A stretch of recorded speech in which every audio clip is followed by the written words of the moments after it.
Good afternoon, ladies and gentlemen. Thank you for joining. I have the honor of having a very interesting conversation with these people about ESG, a topic that I'm very passionate about. But I've been having several conversations before, and I realized that not always anybody is familiar with ESG. So just to level the knowledge of the audience, small raise of hands. Who do you feel is completely new to ESG? No? Who is comfortable with ESG? All right, some hands, not all of them. Who is dealing with ESG in their daily jobs? Yeah, Simon, for sure. All right. My name is Floris Assis, has just been mentioned. I've launched Better World Casinos. We're going to talk. Let's first start with a small round of introduction and accordingly take it off. Yeah, James. Hi, I'm James. I'm the CEO of Jasper. We're a real-time payments business that uses open banking to determine player risk and player fraud whilst people make deposits. I am Ben Robinson of Corfi Capital and RB Capital. We're an M&A and investment brokerage, and we're investing in sustainability projects, Department of Trust being one of those, but effectively M&A is my game. My name is Lisbeth Oost. I'm the head of ESG at the GmbH Group, which is a Dutch land-based and online operator.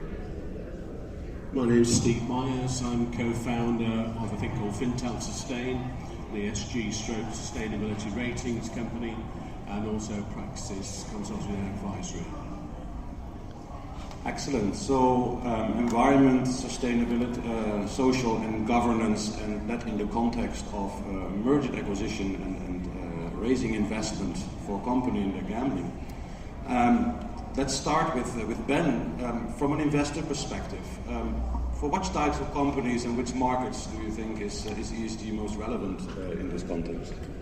Sure. I think ESG isn't particularly relevant for unregulated markets. I don't really see that in terms of buy-side interest. They're not saying, is their board diverse?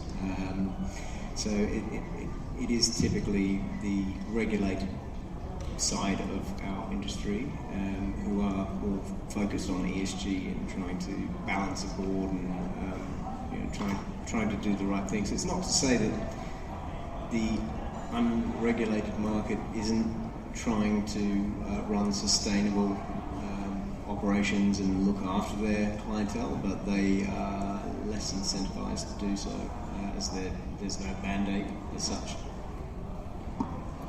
And then for Lisbeth, because you're more from the operator side, what topics do you think are most material when it comes to?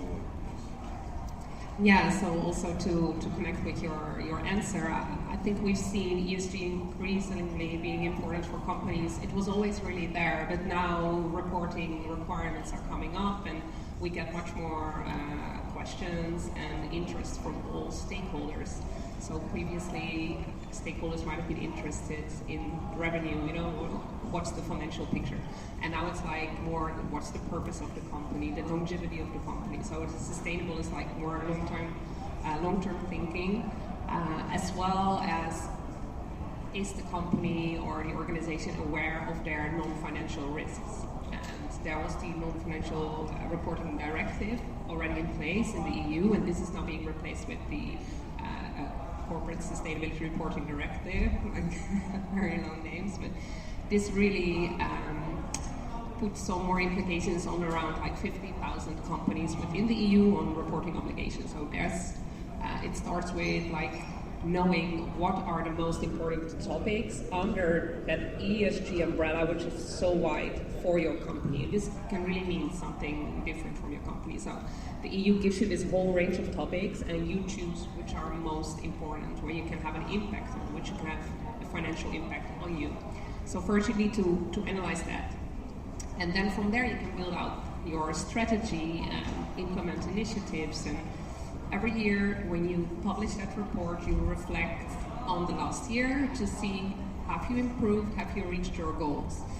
So what I definitely have seen, like I've worked for a couple of companies doing ESG and setting all of that up. It's, of course, when it comes to social, it's responsible gaming, responsible gambling, like how we deal with our customers, our guests, and also now working with land-based, like 87 land-based casinos. There's also a little bit of a bigger picture for the environment part. Like we have logistics, food and beverages, how we deal with better energy efficiency within the locations, like lighting, LED lighting in the slot machines, like for example one of them. So yeah, there's a couple of topics. I think it also is interesting to see regional-wise. The US, when we have stakeholders there, they are a lot focused on diversity topics. In the EU, I see a lot of focus on environmental topics, and yeah, so it depends on the stakeholders for you as well. Right, very interesting. Stephen, with Fintel, you gather a lot of information specifically for the investors. Do you agree with Lisbeth, and what do you have to add on what's most material? I think in terms of iGaming, the E should be pretty easy in reality, because there's not typically a big environmental footprint, but it's always the S and the G that comes to bite. So any regulatory settlement tends to be around issues of responsible gambling.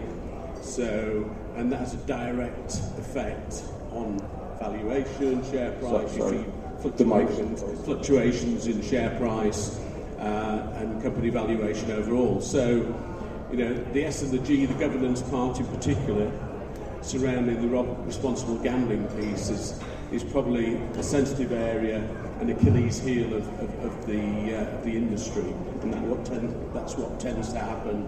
And you see these mass variations in share price. Marketing is another thing. Marketing to people who want to be excluded and stuff like that. We see it time and time and again. So these are all things that have reputational damage and have a knock-on effect, which becomes financial. All right. Now, James, you sit on a very specific type of data, because from the finance and the banking. How do you think?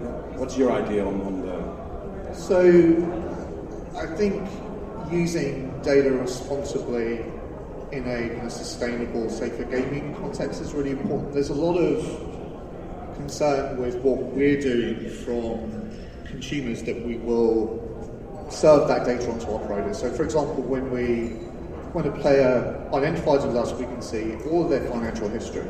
So the reticence is that we would take all that data, we would give it to an operator would share it with someone else, and it's very, very personal data. So the stance that we've taken is that we aggregate that data and we look for signals, markers of harm, things that indicate that player has a gaming problem or maybe lost their job or some other financial harm indicator, and then we give it a scoring and we pass it to the operator, rather than saying, here's 3 months of that person's transactional information, which under a GDPR context is quite dangerous for an operator to hold, and also from a privacy context, most people do not want to be identified that way. But it's interesting that we built our footprint as a payments business in a growing iGaming context, that initially we didn't think that was going to be our core market, but actually because of the fraud to operators and because of the risk to players, it's become a natural place for us to be. One of our early mantras was to protect the privacy of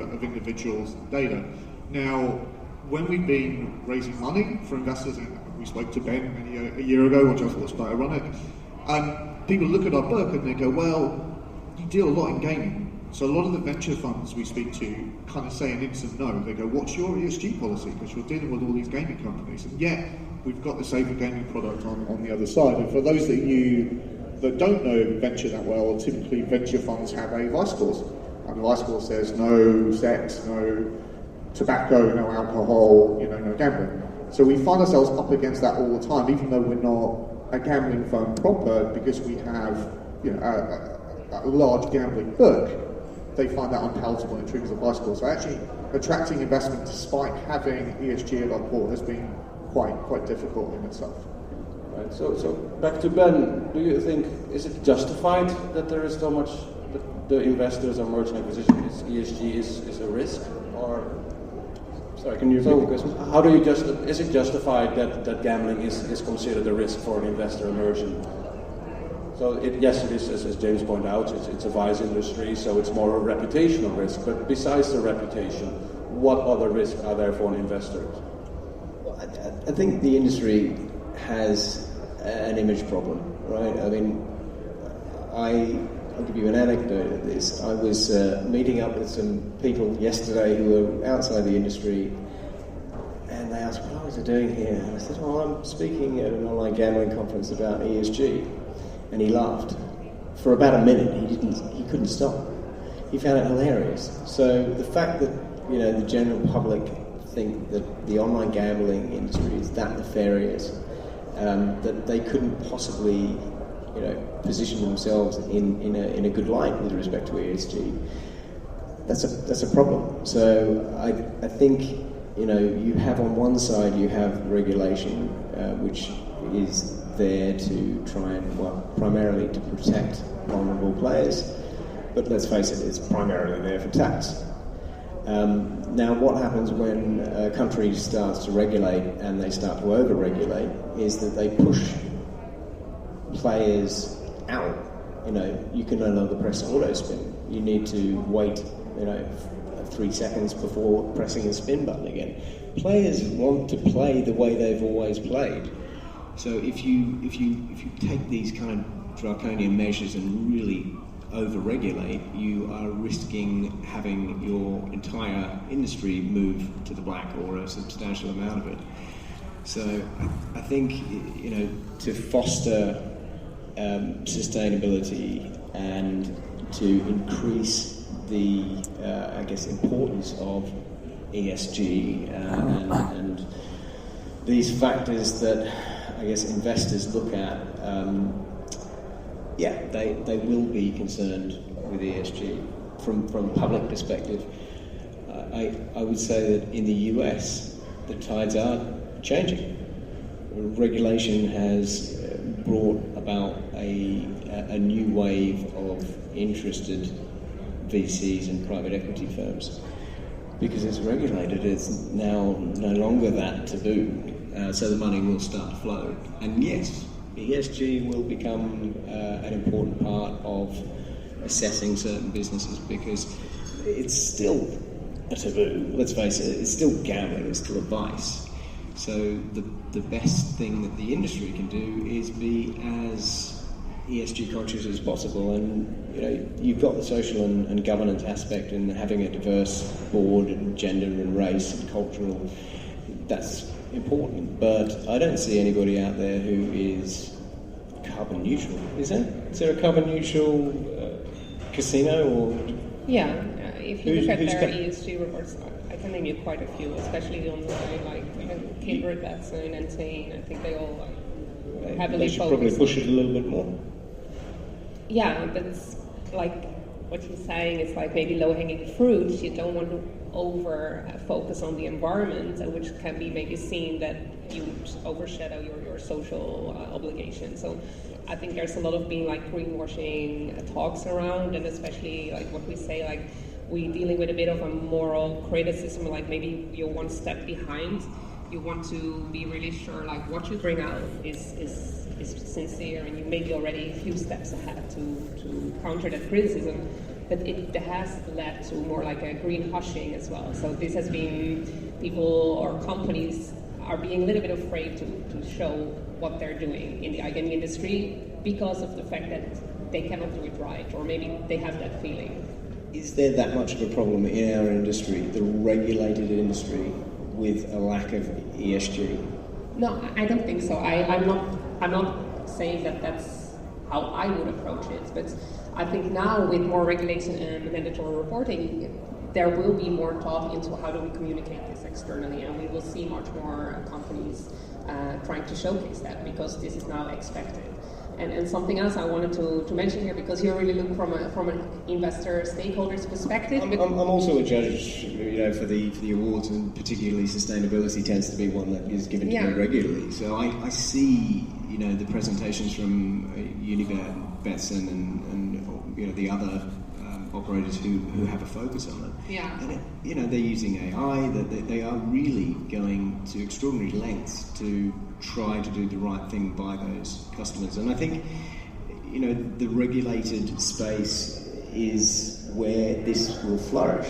So I think the real problem is, how do we create sustainable regulatory frameworks? Sorry for interrupting. I mean, it's as I said, I'm passionate about this topic. It's so fascinating because you can literally go into, there's transparency, there is responsible gambling, which has been dominating the conversation over the last years from the ESG perspective, but obviously there's so much more. There's the environmental aspect. James, because I had do you have any specific examples of where the ESG is being used properly in the regulated markets that would have a good, that could solve this problem of the reputation issue? Well, reputation is an interesting way, and Ben's right, that the industry does have a reputation and perception issue. You may have heard this before, I think, on another panel, but I have an anecdote that, when my kids were younger, we used to go out, meet up with the parents now and again, we'd go out for dinner, and the conversation would start, what do you do? I'm a doctor. What do you do? I'm a lawyer. What do you do? I'm an accountant. Came to me, what do you do? I work in the gambling industry. And all the table turns and looks at you, because it's an exotic proposition, no one understands it. So we do have a reputation issue. And also, Ben's right saying the big companies are getting their head around that, but the problem is there's such an inconsistency of reporting and approach to ESG.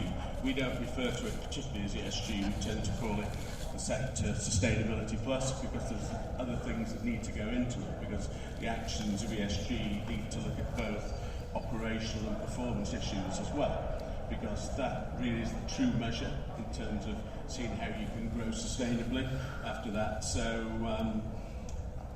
ESG tends to be done better in Europe, and part of that is being driven by CSRD, as Elizabeth says.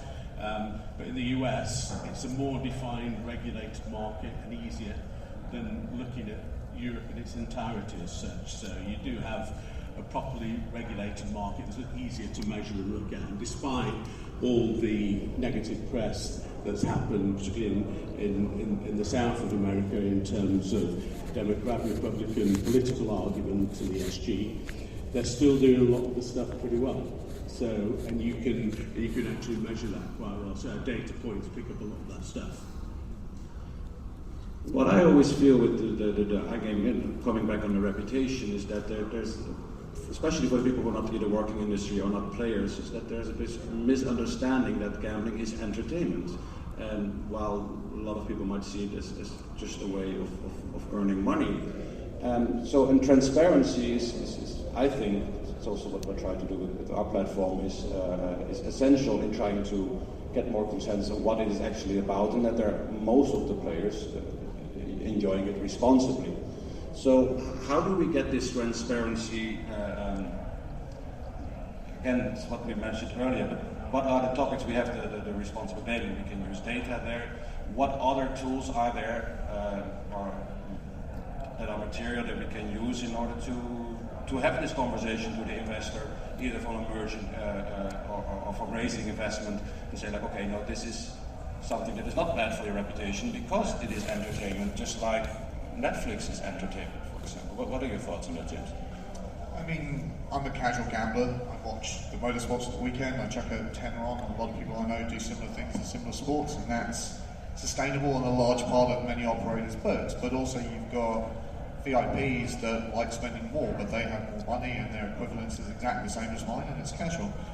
You need, within on a responsible gaming, you need early signals that a VIP is not a problem gambler, and you're only going to get that with real-time data and actually being conscious about wanting to stop that, about wanting to prevent harm, and not just ticking the boxes of, I've seen a bank statement, I know they've got income. You need to be seeing like acceleration of deposits, just the size of those, the frequency of those. You need to see changes in income. All those things can be done in real time. I think There has been a lot of lip service in the past. We see all the adverts on the telly during the Euros, responsible this, responsible that. But we're seeing a lot of engagement from the big operators now, particularly on affordability, and that's quite a tangible measure. You know, it's a third of your disposable income relevant to gamble. And in the Netherlands, you've got the €300 limit and the €700 limit from up to 24 years old and beyond. It's hard to do on a single bank account because we all know that players gamble from several different accounts. So to be able to aggregate a view from the operator down to a customer's bank accounts two ways to know that they've done 300 with Revolut and they've done more with another account, and be proactive to determine that and see that someone's financial health and their problems are degrading in time. If the operators engage with that, they won't have the problems of fines, they won't have the kind of safer gaming or the kind of ESG responsibilities that are being put upon them. And we see most of them actually engaging in that now, which is nice to see. But it's a while off. The UK is doing affordability as well. It's only doing that with credit reference agency checks. Again, they're a snapshot or a moment in time. I think just operators need to be more proactive. We're starting to see that now. They don't want to be fined. They don't want difficult players. They want stuff that brings revenue and brings fun. Yeah, you want to comment, sir? I mean, I think when you look at the general public and the way they perceive our industry, the first thing that springs to mind is the ads and just the sheer number of these ads and shoving the products and the services down their throat. And perhaps that is one aspect that operators could take control of, and rather than pushing products, they could, I don't watch free-to-air television, so I don't actually know what a lot of these ads are, but a more focused approach on advertising for responsibility and really meaning it. I think that is something that is perhaps a practice that could be performed by operators to help change that perception. The whole, it was mentioned by Stephen on the pre-call. The alcohol industry has done a much better job of having a better perception and drinking responsibly. Whether or not the consumers are drinking responsibly or not due to that message, who knows? I think there are plenty of alcoholics out there that would disagree with the efficacy of that PR campaign. But they've done a better job. So maybe the online gambling industry does need to rally and try and tackle it not from an individual company basis, but from an industry body who focuses on a message to help the whole industry.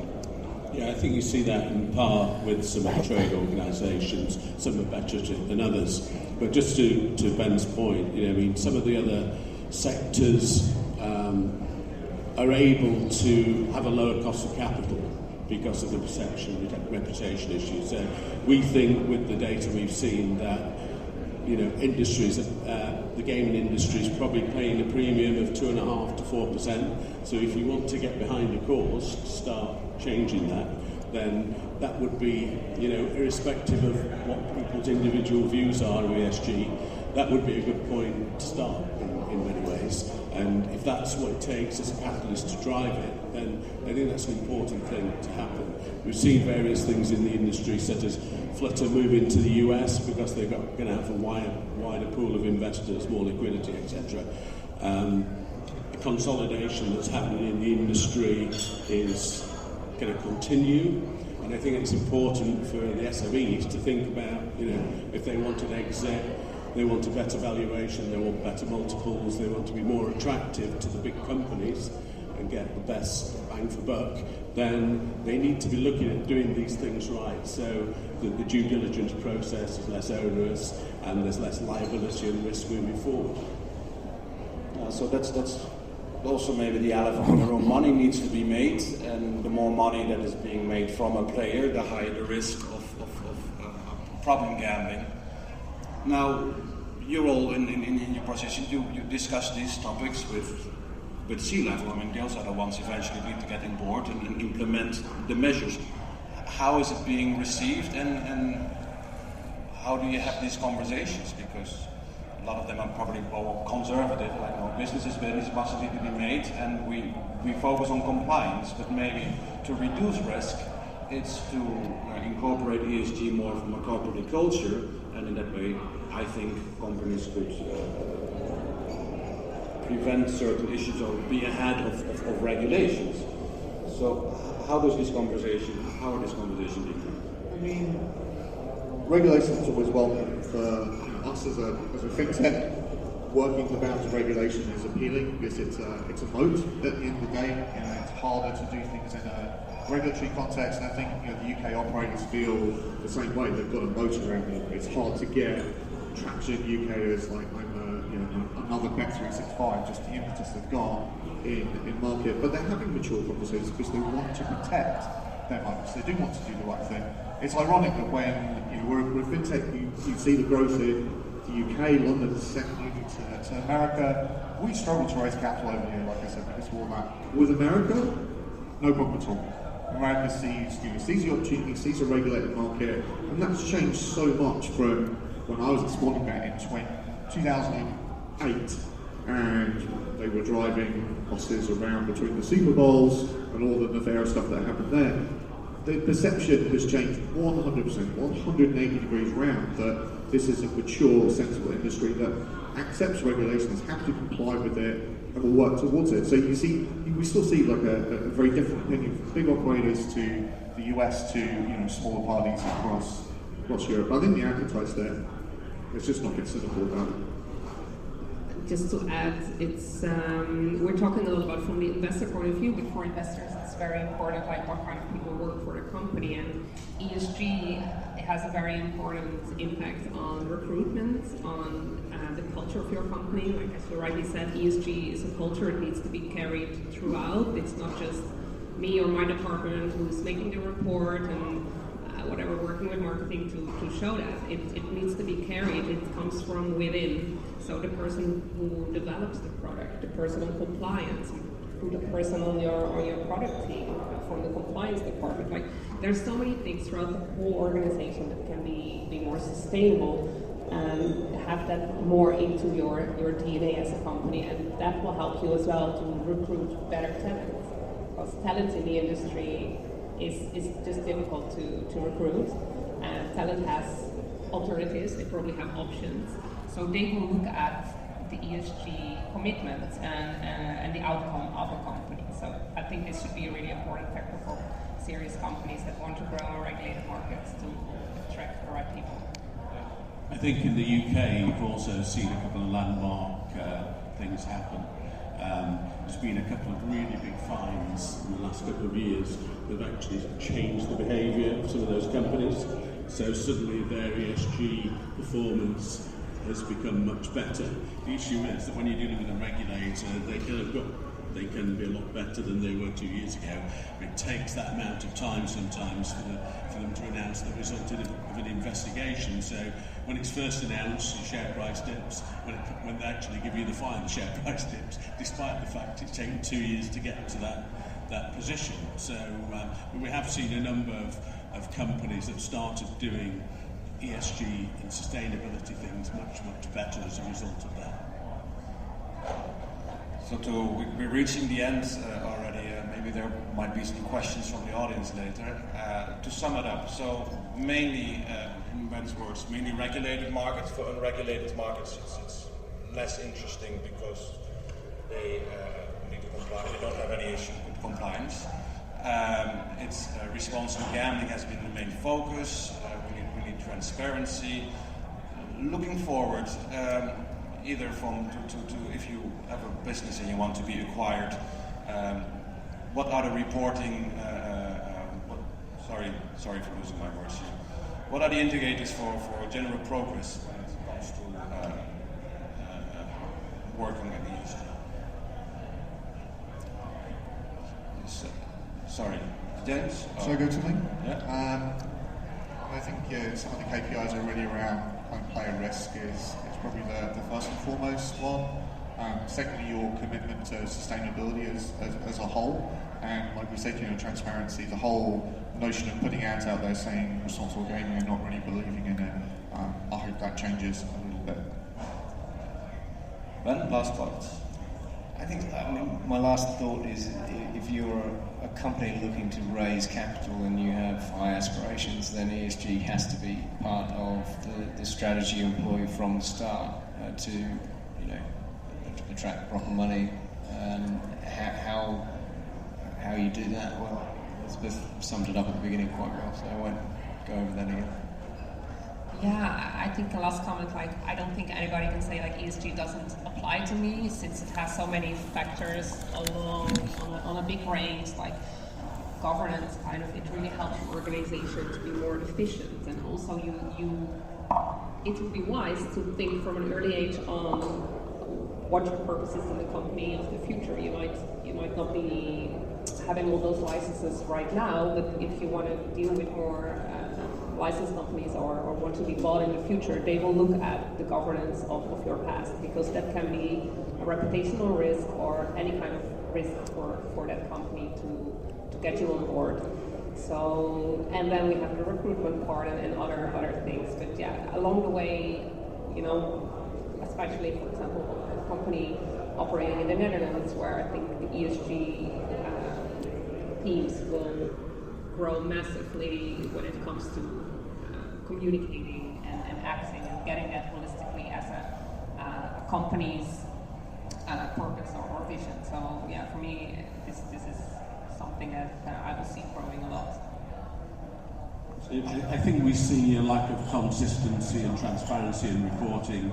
The last panel we're talking about the reluctance to share data, but we're not really talking about data that is player sensitive in this regard in the main. We all know what the markers of harm are in terms of responsible gambling and stuff like that. So let's have a level playing field of what people report, like other industries do, and we will then at least get some consistency. And when you look at it in ESG terms, gambling's doing a lot of good stuff, particularly the bigger companies, but it's not getting rewarded for that. So that would be my final comment on the subject. Well, I hope that everybody got something out of it. Is there any questions from the audience that would like to... Is there a microphone? Yeah, there's a microphone. Over here, first row.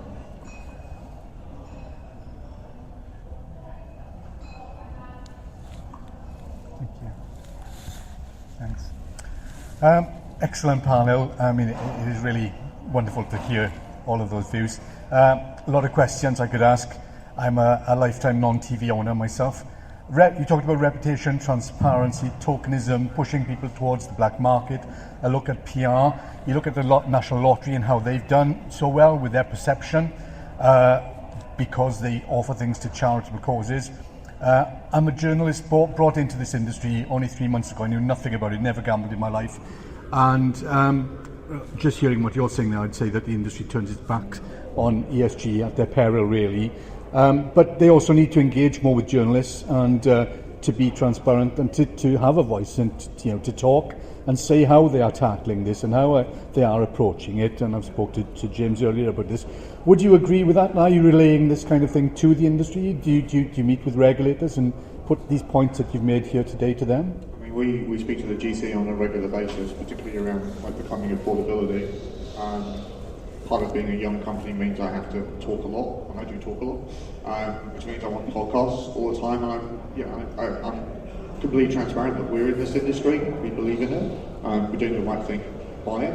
I don't think people are not saying stuff. I don't feel that operators are hiding or shying away from it. I just think people can talk more.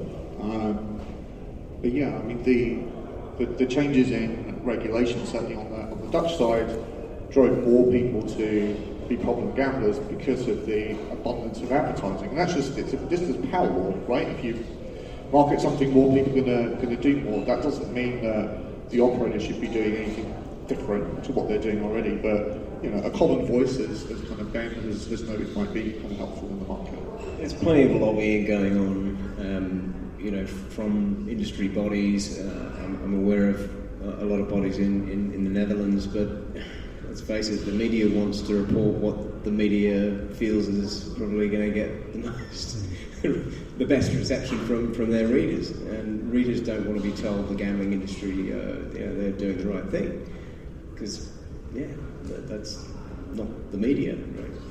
Just read the Guardian reports after ICE. You know exactly what the media means. And I think since the industry is relatively young, we need to be better at getting together and come up maybe with some common standards where we can all report on. So it would be a much stronger message when we bring those numbers every year out, and people can make better sense of that. So indeed now it's also very difficult. Like, how do you measure safer gambling? That's a qualitative description. You can find like data points, but there's no agreement or standardization of how we publish that externally. So I think that would really help through industry groups and networks throughout, like regulated iGaming companies. That would be useful. Yeah, it's a good point in terms of the industry being very young. Less than 25 years old probably.